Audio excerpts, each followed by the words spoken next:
right, we're going to go ahead and get started. Hi, everyone. Welcome to Ballotpedia's webinar on what happened on the ballot in the 2022 midterm elections. This past Tuesday, voters in 37 states decided on 132 state ballot measures. These ballot measures addressed a myriad of issues, including abortion, voting policies, election administration, firearms, and marijuana.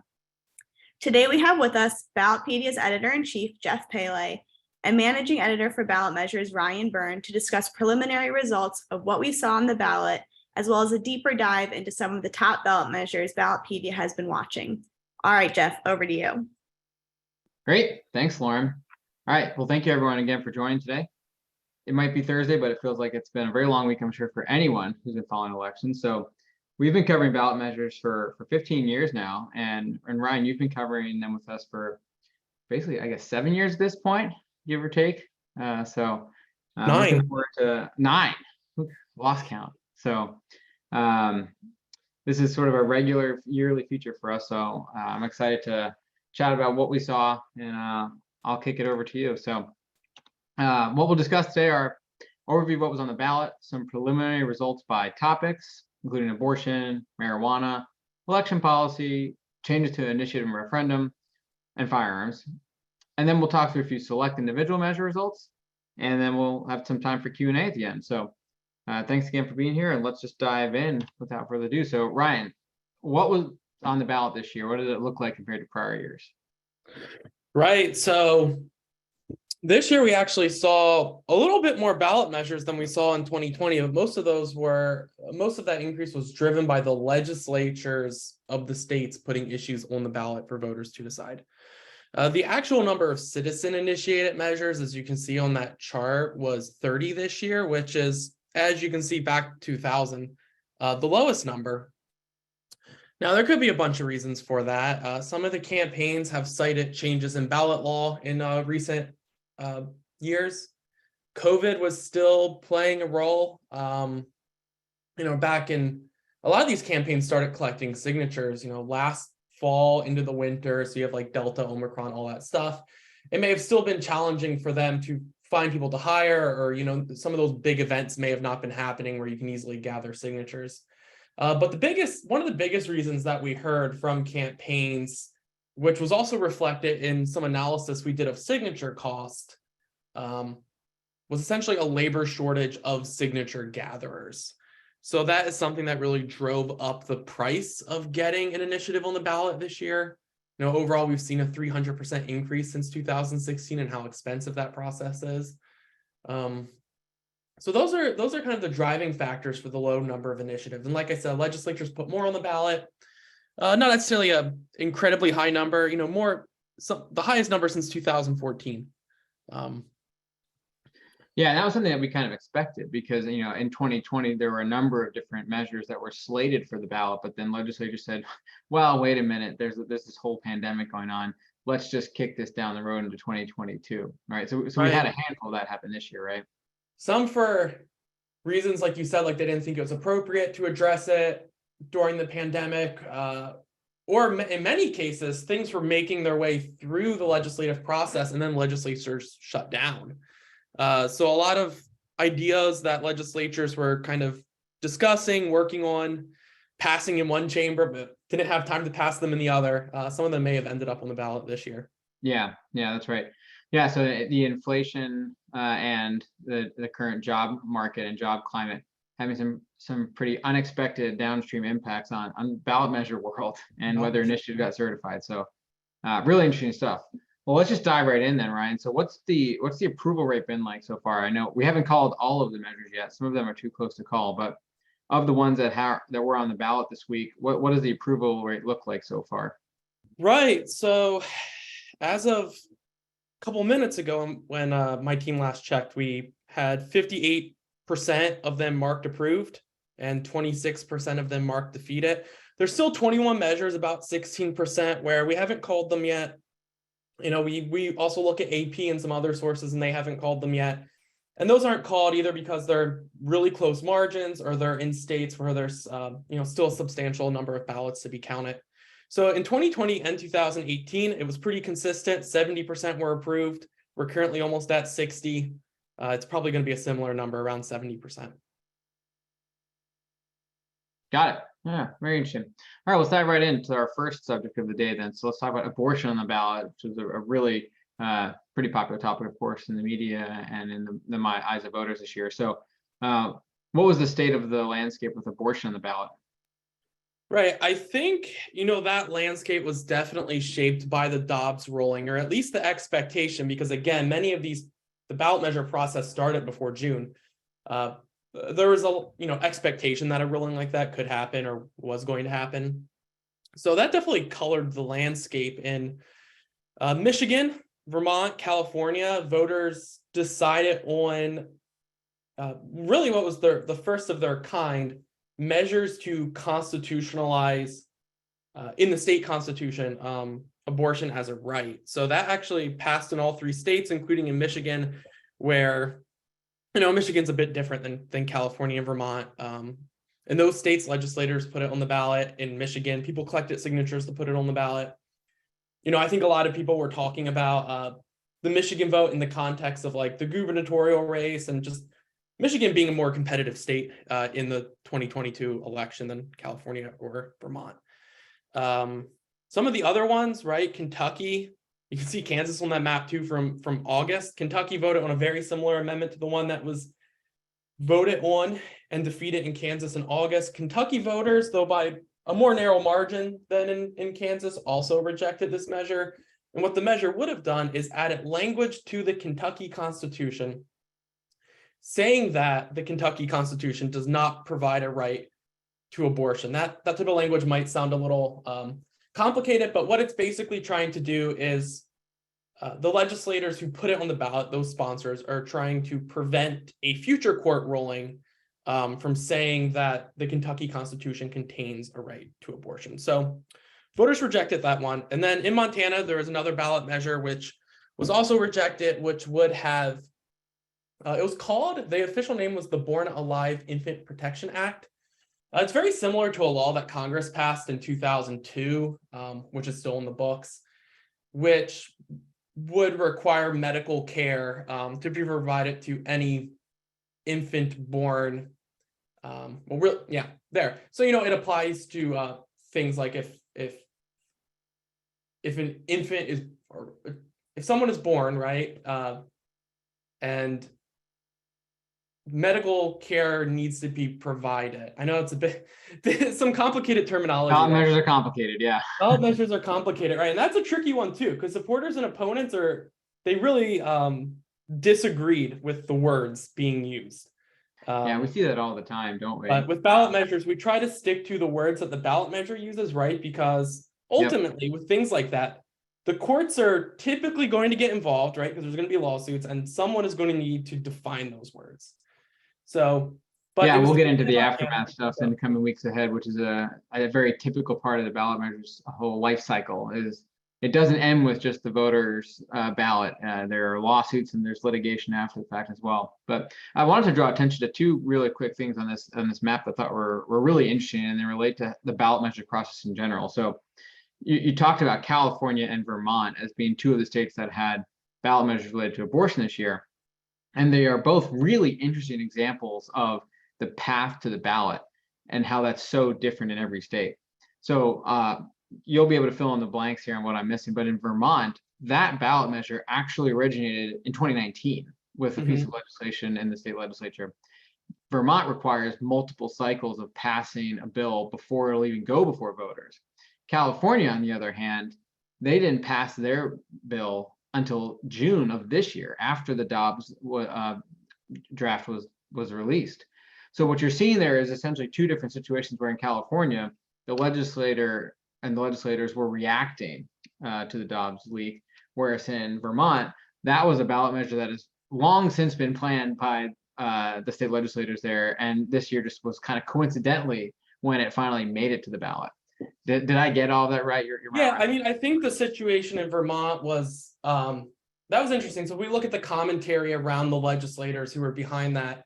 They were looking at changes in the Supreme Court composition as people retired and new Supreme Court justices came on. So in that sense, these legislators in Vermont they weren't directly influenced by Dobbs, but they thought maybe something like that was coming. So that's why they stepped in. So somewhat coincidental, somewhat just the context of recent years and how abortion has kind of evolved at the federal level. Yeah. In recent You might say proactive versus reactive. Yes, California, as what happened in California is it leaked, and then Newsom and the Senate president, Assembly Speaker came out with a joint statement saying they're going to put this on the ballot. So it evolved very fast in California. Yeah. Okay. Well, that's interesting. Let's move on to marijuana then. So what happened this year with marijuana, which has been one of the most active areas of ballot measures for about a decade now. So what did we see this year? Right. So like you said, marijuana has been around for a decade now, at least. Really, 2010 was the first big measure in California, but everyone knows about 2012, Colorado, Washington. So that's been happening every year. In 2022, as you can see on that map, really the campaigns are really looking at the central U.S. here, the Dakotas, Missouri, Arkansas. I'll also touch on Maryland, which is a bit different. So there in the central U.S. of those 4 states, those were all initiatives, issues, people collected signatures to put those marijuana legalization measures on the ballot. In Maryland, the legislature put it on the ballot, something that New Jersey also did in 2020 to just kind of let voters decide that way. So in Maryland, it was approved. That wasn't necessarily unexpected, given the polling and things like that. In Missouri, it was also approved with about 53% of the vote, I believe. Now, interestingly, in North Dakota, South Dakota, and Arkansas, it was rejected. And they've had a pretty good trend in recent history. So this is actually, for a given year, a higher percentage of marijuana initiatives lost than in prior years. But of course, they're moving into different territory now, Arkansas, North Dakota. They did have one in South Dakota in 2020, which was approved, but then struck down by the courts. They came back this year. They thought they addressed some of the court's concerns, but then voters rejected it.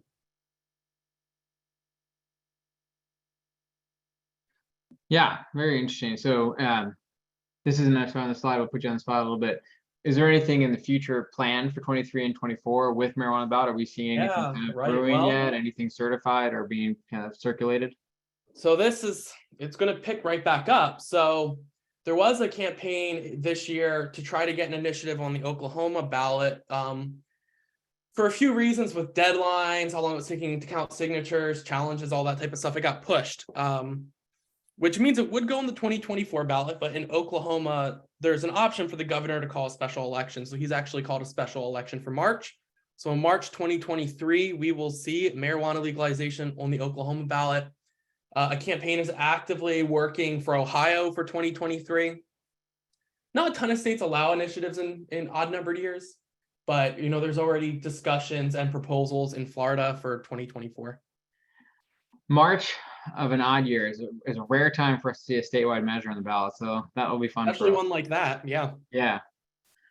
Great. Well, let's talk about election policy then. This is one of my favorite areas. So there were a number of different election and voting policy measures on the ballot, both at the statewide level and at the local level. And let's start with some of the statewide measures and what we saw there, and maybe we can slip in a little bit of the really interesting local election related measures. So what did we see, Ryan? Right. So let's try to group these by topics a little bit. So voter ID. Nebraska approved an initiative to enact voter ID. In the past, there's been legislative attempts that have failed. The voters passed an initiative. In Arizona, voters also decided on an initiative to require voter identification, well, specifically like the number on some kind of voter ID for mail-in ballots. Now, that one's still unclear. Currently, the no vote is leading with 51%, but there's still a good number of ballots to be counted in Arizona. So we're not quite sure about that one yet. In Connecticut, to jump back east, voters approved a constitutional amendment to allow the legislature to establish an early voting period. And in Ohio, voters passed a ballot measure that the legislature put on the ballot to prohibit local governments from allowing non-citizen voting in local elections. So that's not something they've seen in Ohio, though it has been proposed in some jurisdictions, but hasn't been enacted. But it's responding to ideas and ballot measures specifically that we've seen in places like California or Oregon. there was local ballot measure in Oregon addressing non-citizen voting. So that's what that one was kind of responding to. And then some of the other ones, some of the bigger ones that I think received a lot more money and probably attention in the media. Nevada question 3, we currently haven't called either. So Nevada question 3 would establish a top 5 ranked choice voting system. It's currently leading with about 52% of the vote. Still a good number of ballots to be counted there.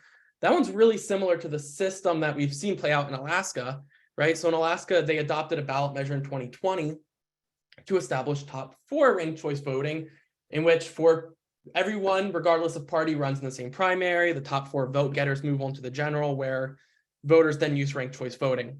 Nevada, similar system, but it would be top 5 instead of top 4. That said, if it is approved in Nevada, Nevada is the one state that requires citizen-initiated constitutional amendments to be approved at 2 elections. So even if it's approved this year, it's got to be approved in 2024 before being enacted and used in Nevada. And then the last one is Michigan. Sorry, did you want to talk a little more about that one? I love talking about Nevada's system because it's so interesting, because what we've seen over the last decade is because ballot measures in Nevada require 2 unique sessions in a row, right, of approval, and because they also require 2 sessions before going to the voters. What we've seen, right, with the state changing party control at times is one party will pass something for the voters in one session, and then the party control will change the next session, then that's the end of it. Oh yeah, so like one party won't pass the prior party's legislation. So now this won't be this will automatically go, if it passes, it goes automatically to voters in 2024 again. Right, and that's kind of the idea behind it, right? So the legislature needs to pass it twice before it goes on the ballot. So the idea in Nevada is, well, voters also need to pass it twice. So if the legislature puts it on the ballot, it's already been passed by them twice, so it's just one time. If a citizen group puts it on the ballot, like this case, it needs to be passed twice. And in Nevada, we saw one with energy market policies a couple years ago where it received a high margin the first year, and then the second year it lost. So every state's got a very different approach to how they amend their constitution. It's always so interesting. Right, so I cut you off. So the last state you were going to talk about was Michigan, right? Michigan. So Michigan proposal 2, voters approved it. So it adds several election policies, voting policies to the state constitution. Some of them are new, like a 9-day early voting period. And other ones are actually things that are set in statute already, but they're adding them to the Constitution, which when I say that, if you're not familiar with the measure, it might not sound like that controversial, but this was actually the sticking point between supporters and opponents, one of the biggest sticking points. So right now in Michigan, voters are required to present photo ID. If they don't have one, they can just sign an affidavit instead, right? So that's what the current law is. This added to the Constitution. Now, there's a separate initiative, which is aiming for 2024, that would just require photo ID, get rid of that signed affidavit. And there's been some legislation introduced in prior years to get rid of that signed affidavit portion. So what this basically did was set it in the Constitution. So now legislatures or initiated statutes cannot make that change. Does that mean it can never change? No, not exactly. It would require a new constitutional amendment, which again is a lengthier process and requires voter approval. So Michigan proposal 2 did a few different things. So that was one of those sticking points between supporters and opponents. Yeah, and Michigan is one of the states that has will switch starting next year and is one of the new trifectas as Democrats flipped the legislature there. But we're here to talk about ballot measures, not here to talk about my favorite topic, the legislature. So let's move along then, Ryan, to speaking of the initiative process, and we'll come back to the local ballot measures maybe at the end. So let's talk a little about the changes to the initiative referendum process. So this is sort of that meta concept where there's a ballot measure about how ballot measures make the ballot. So walk us through a little bit of what we saw this year. Right, there's still 2 of these that we haven't called yet. But you all can see the percentages there and kind of where they're currently leaning. So there are 2 of them to require supermajority votes, in Arkansas to require a 60% vote for any citizen-initiated ballot measure. That one was rejected. There's also one in Arizona to require a 60% vote to pass ballot measures, whether put on the ballot by the legislature or by through the initiative process, to specifically approve taxes. So enacting new taxes, increasing taxes, things like that. That one's currently leading. It might pass, but it's 51-49. There's still ballots to be counted there. The other one in Arizona, which has a bit of a larger margin at 55%, is to require initiatives to embrace a single subject, which is one of those big ballot measure policies, which also varies by state in terms of what a single subject is. The one in Arizona that has been defeated is Proposition 128, which kind of deals with this concept of severance. So with ballot measures, or really any piece of legislation, it might go before a court, right? And the legislation might do several different things, and the court could say, well, this one part is unconstitutional, but this other part isn't. So it can, half of it can stay in effect or something like that.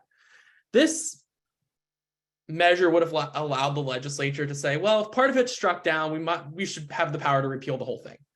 So voters rejected that one. And then the one in Colorado is a bit different. So that one's probably related to a number of like income tax, including this year, income tax measures that we've seen to reduce the income tax in Colorado. So legislatures put something on the ballot, which would require this table to be on the ballot, like right in the title on the question, indicating how that tax change would affect several different tax brackets. And yeah, about 70% of voters approved that one. Earlier this year, South Dakota, they also voted on a 3/5 requirement for certain ballot measures, which was also rejected. That's really interesting. So what's your sense? Was there more activity in the landscape of changing initiative referendum rules, or was this kind of on par with prior years, or actually less than usual? Yeah, so this is interesting because we do track, Ballotpedia tracks ballot measure law.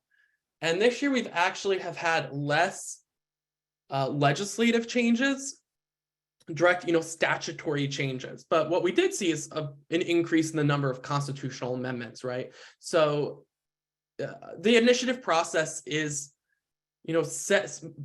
Most of it is set in the Constitution. Some of it's set in statute. That most and some ratio differs by state. So some of those changes needed to be proposed with constitutional amendments. So this year we saw more of those, but overall, including statutory law, there was less. So an interesting dynamic there of less statute, more constitutional amendments.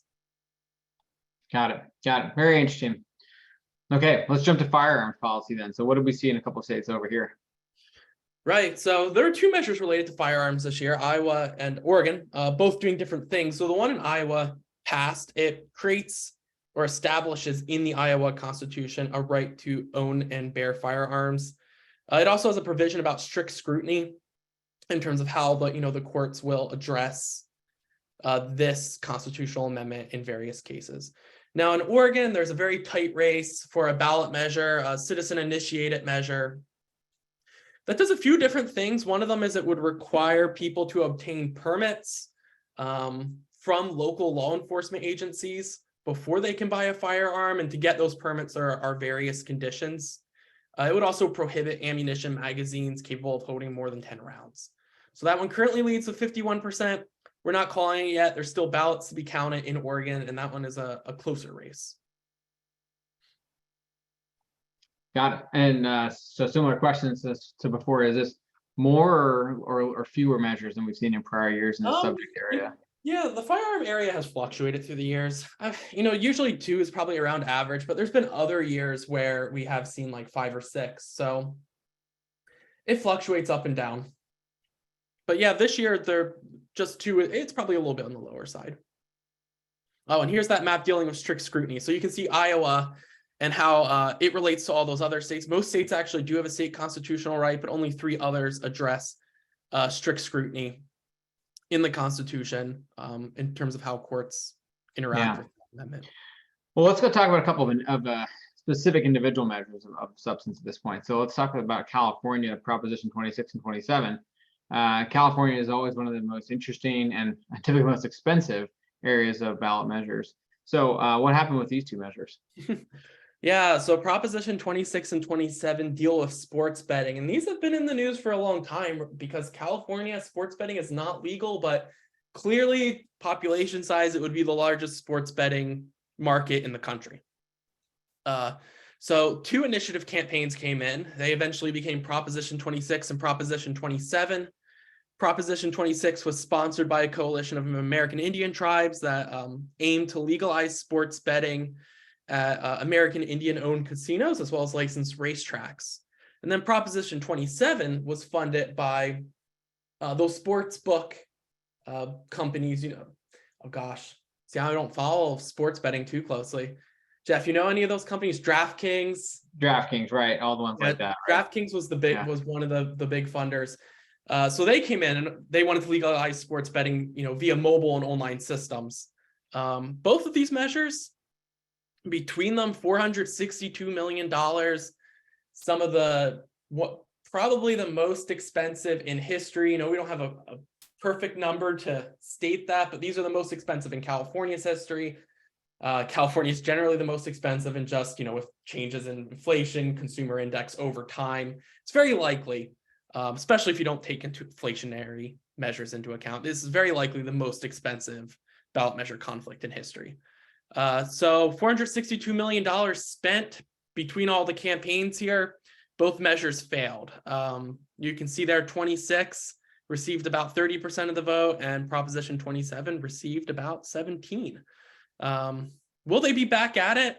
Well, there's, with those results, I'm sure they're going to process this and figure it out, but even before the election, they kind of knew things were going south with polling and other things, and they say they might be back in 2024 with a new initiative in California. So sports gambling has been growing. It has been legalized in other states. Is this something that is unique to California, or what have you seen in your coverage about why this measure was defeated so overwhelmingly? Despite, and I looked it up, so FanDuel, DraftKings, BetMGM sort of cumulatively, and this is before the final numbers were in, put in close to $100 million into this measure. So what's unique, if anything, about California with respect to how these ballot measures are either structured or why the opposition out there? Right. So I think what you saw, ballot measures are structured in ways for certain reasons. Of course, there are teams behind these that develop and write them. So Proposition 27, obviously sponsored by the sports book company, so it was going to legalize it for them. They tried to address some issues that you hear a lot about in the news with California, like homelessness. So a lot of the revenue from taxes and fees for Proposition 27 was going to go towards homelessness funds. Supporters of Proposition 26 largely funded the campaign against Proposition 27. So these two kind of duked it out between each other. I think it's an interesting question to ask. If only one of them was on the ballot and they weren't fighting with each other, perhaps one of them would have passed. I'm not sure. It's an interesting question. Yeah, I mean, just looking back a few years, New Jersey last year, sports betting was defeated at the polls 57-43. South Dakota in 2020, this is one of the huge ones. They legalized sports betting in one city, right, in Deadwood, if you remember that one. That passed pretty comfortably. And Maryland legalized it 67-33 in 2020 as well. So, right. And a good number of states legalized. A number of different states have approached it. Pretty wide varying vote responses. So let's move on to Master's question one. Sports betting thing started with a ballot measure. I don't exactly remember the year, but in Christie was governor, I think. So anyway, New Jersey voters passed a ballot measure, and it went through the Supreme Court and everything, and that's how sports betting became legal in the US. It was actually a New Jersey ballot measure. Yeah, well, let's move on to Massachusetts question one. Yeah, so this one is a tax, right? So it's, these are sometimes, especially by supporters, referred to as millionaire's tax. There were two of them this year, one in Massachusetts and then one in California I can briefly mention that one too, for $2 million, for a tax on income above $2 million. So Massachusetts question one, however, 4% on income above 1 million, specifically dedicating the revenue to education and transportation purposes. We saw this one receive 52% of the vote, and it was approved by voters.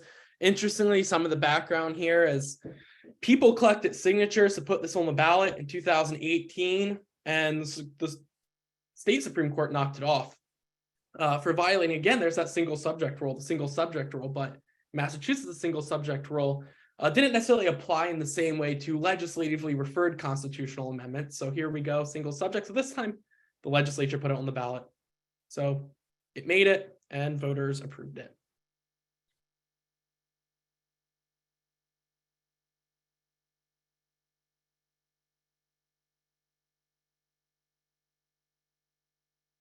Jeff, I think you went I did go muted for a second. Let's talk about Colorado Prop 122 then. So tell us about this interesting one. Right. Also, as everyone can see, pending, leaning yes, but the results are still pending as more ballots come in.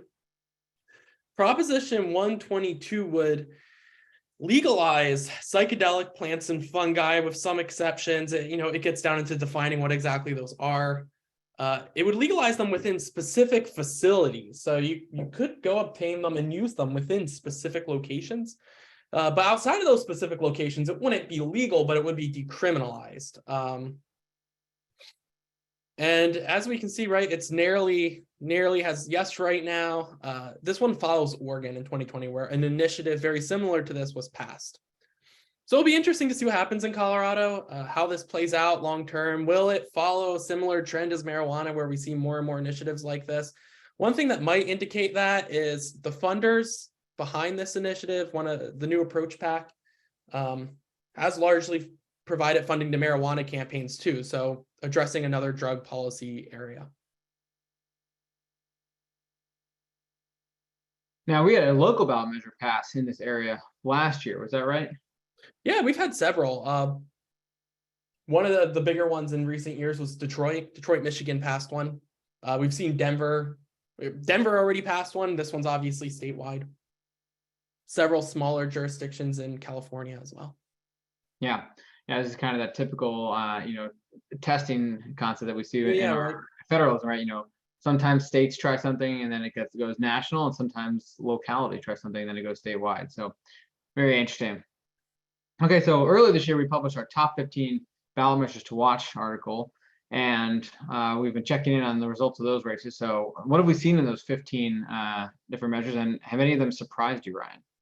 Have any of them surprised me? I wish I could say yes. I think, back to the trends, I think marijuana was interesting. We were expecting those to be tight. The one we did specifically highlight, though, was Missouri, and it did pass. It only received about 53% of the vote, but it did pass.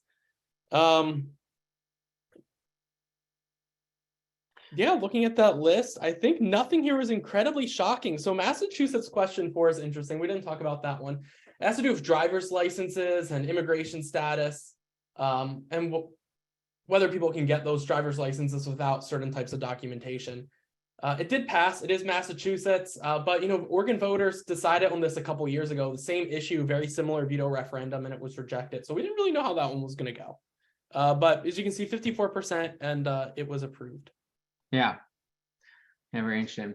Well, before we head into our general Q&A session, then I wanted to come back to the one topic from earlier that is one of my favorite ones, which is the local ballot measure election law changes. So we saw a number of different cities pass measures related to moving election dates from odd years to even years, or from spring times to November years. And this is such an interesting topic because, at Ballotpedia, we're covering elections year round, which means, we know that there are more than 100 different unique election days in a given year. And there's been a recent movement to move elections onto even year cycles because it's said to increase turnout, for instance. So there were a number of different ballot measures this year to explore moving election dates, and it looks like most of them passed so far, Ryan. So what can you tell us about what we saw and a couple examples of that? Right, there were at least 11 back on Tuesday that voters decided on. Every single one of them was approved. So most of them move municipal elections, right? These are local ballot measures. They're cities or counties or other municipalities moving their elections from typically odd numbered years, like 2023, to an even numbered year to coincide with state and federal election cycles, those primaries, those general elections. Some of them not quite like that. Like some of these localities move things from odd numbered years to even numbered, but the local general election is going to be on like the state primary date. But regardless, what all of these are doing is consolidating odd years to even years. Again, most of the generals to November, but not necessarily always the case. Some of the cities that we saw for November: San Francisco, California, St. Petersburg, Florida, King County, Washington, Boulder, Colorado, Fort Collins, Colorado, several smaller jurisdictions in California. Back in June, San Jose, California did the same thing. Yeah. Well, more elections on unified dates is easier for our team to keep on top of, I suppose. So we'll see if that changes. All right. Well, before we head into the Q&A section, I'm gonna briefly allow you to mention one more really interesting area of ballot measures and elections, and it's the impact that gubernatorial elections has on ballot measures. So this is one of our favorite things to watch with respect to the sort of downstream impacts of an election, or is that in a number of states, the number of gubernatorial votes will influence and directly relate to how many signatures are required to qualify a measure for an election in subsequent years ahead. And in the midterm cycles, though there are 36 governors elections this year, and a number of those relate to how many signatures will be required going forward, for instance, such as in California. So what this can mean is, in a really low turnout year, it would mean, hey, it's a lot easier to qualify measures in future years. Or conversely, the higher the turnout in a gubernatorial election, that actually makes it more difficult to qualify initiatives in future years. So obviously, we haven't gotten finalized votes yet. We haven't had certified results come in, but you and I did a little bit of poking around at this so far. So what does it look like compared to prior years in terms of how that turnout might or might not influence future year initiative requirements? Right. So like you said, many of the signature requirements are tacked to gubernatorial races. Some are tacked to a secretary of state, some just general turnout, some presidential. But anyway, a number of them are related to elections that were held this year. A certain percentage of the signatures, or rather based on the turnout, the signatures will be based on that. So what did we say? In 2018, we saw fairly high turnout in comparison to the prior midterm 2014. So in most states, the number of signatures required jumped quite a bit. In California, it jumped 70%, nearly 1 million signatures to get an initiated constitutional amendment on the ballot. So in states like California, they're still counting a good number of ballots. But if we're looking at it nationally and kind of where things are looking right now, overall, it doesn't seem like it's going to be too different from 2018. Turnout doesn't really appear to have decreased, doesn't really appear to have increased, at least not very much, give or take. And of course, in each state, it's going to be variable. But as an overall trend, it looks like signature requirements are probably not going to change a whole lot. And for campaigns, it's always good news for them when they don't go up. So some of them will go up, some of them might go down a little. We're not expecting any drastic changes. Yep. Yeah, really interesting stuff. The turnout overall, even just aside from the gubernatorial elections, but turnout looks like it's coming in pretty close to 2018 when there were about 118 million votes cast nationwide. It's looking like somewhere pretty close to that. In 2014, to your point, was 80 million was the turnout nationally. So quite a difference there. So we're in the Q&A part of the call. There is a chat box in your Zoom function. If you are joining us via the Zoom function, you can type questions in or into the open chat box, and we will go through them one by one. So Ryan, the first one we have here relates to the Supreme Court and whether the Supreme Court fundamentally decides things which belong to states, and how is that decided, whether states decide or whether they are handled at the federal level. So can you speak a little bit to that in terms of how, I'll kind of kick this off a little for you, that if states, if a law emanates from the states and deals specifically with intra-state policies, then typically that would go through the state's Supreme Court. If it's, between multiple states or, commerce or federally related rules, then that would typically go and funnel up to the Supreme Court. But you will invariably have a more coherent answer than I do on that. So can you address that question? Right. I think the question is perhaps engaging like notions of preemption a little bit. So federal constitution preempts the state constitutions, the state constitutions preempt state statute. Of course, the federal constitution leaves a lot to the states. So again, the state constitution, state statutes, and how those relate to each other.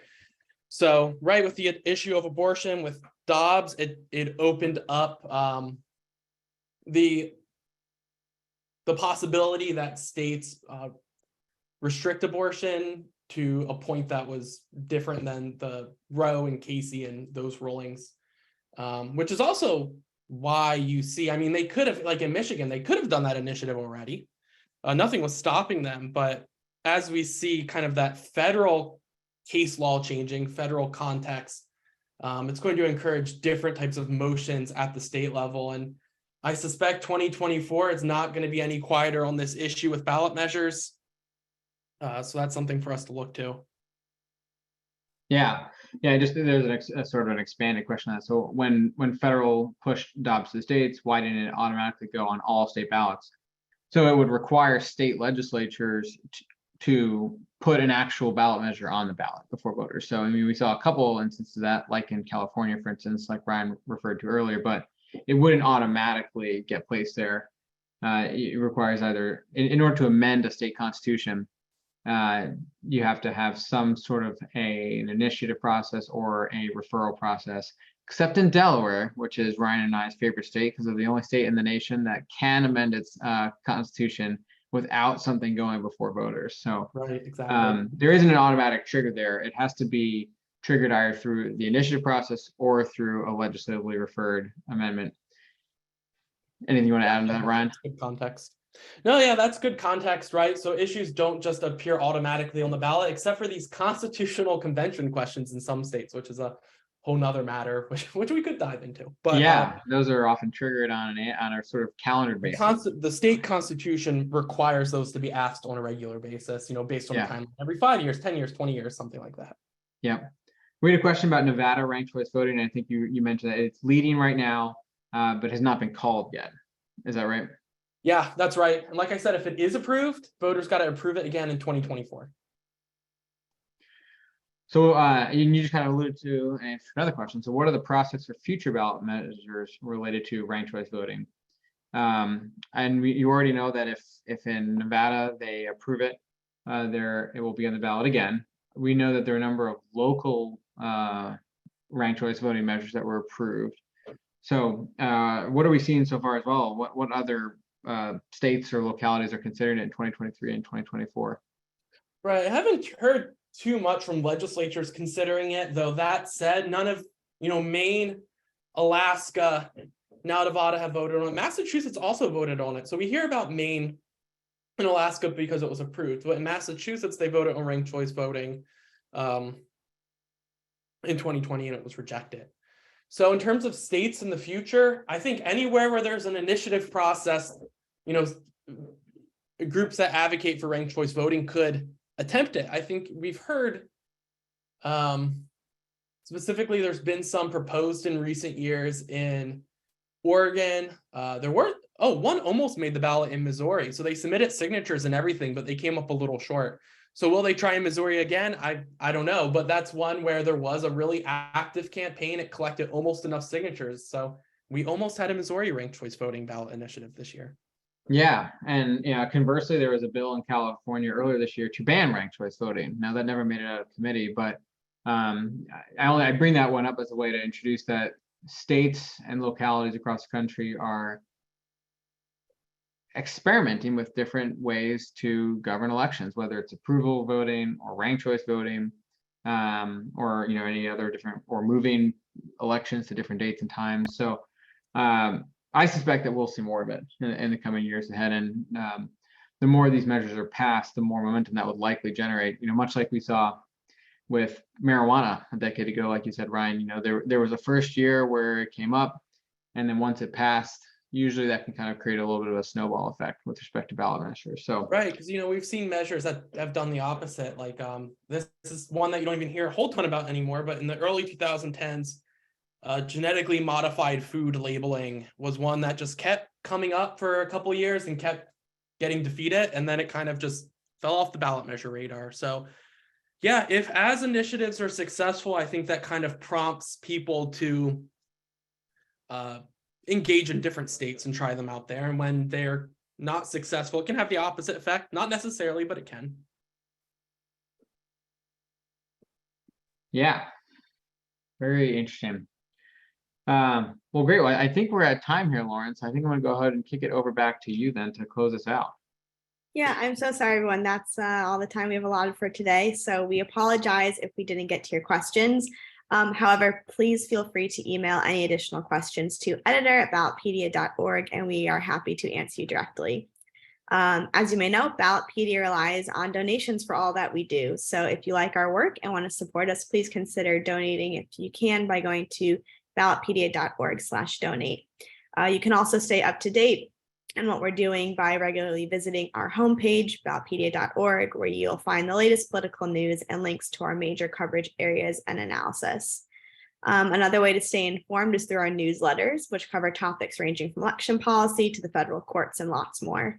There is a link on our homepage again for that full list of newsletters. Of course, thank you to our speakers, Geoff and Ryan, for this comprehensive coverage on what happened on the ballot. We are actually hosting another post-election webinar next week covering down the ballot results, what you may not know. And that's going to be with Geoff again, as well as Corey Ucalito, our managing editor for Marquee Elections. This webinar will be on Thursday, November 17th at 11:30 Pacific, 1:30 Central, and 2:30 Eastern. And we really hope you'll join us. Have a great day, everyone, and thank you for watching. Thanks, everyone. Bye.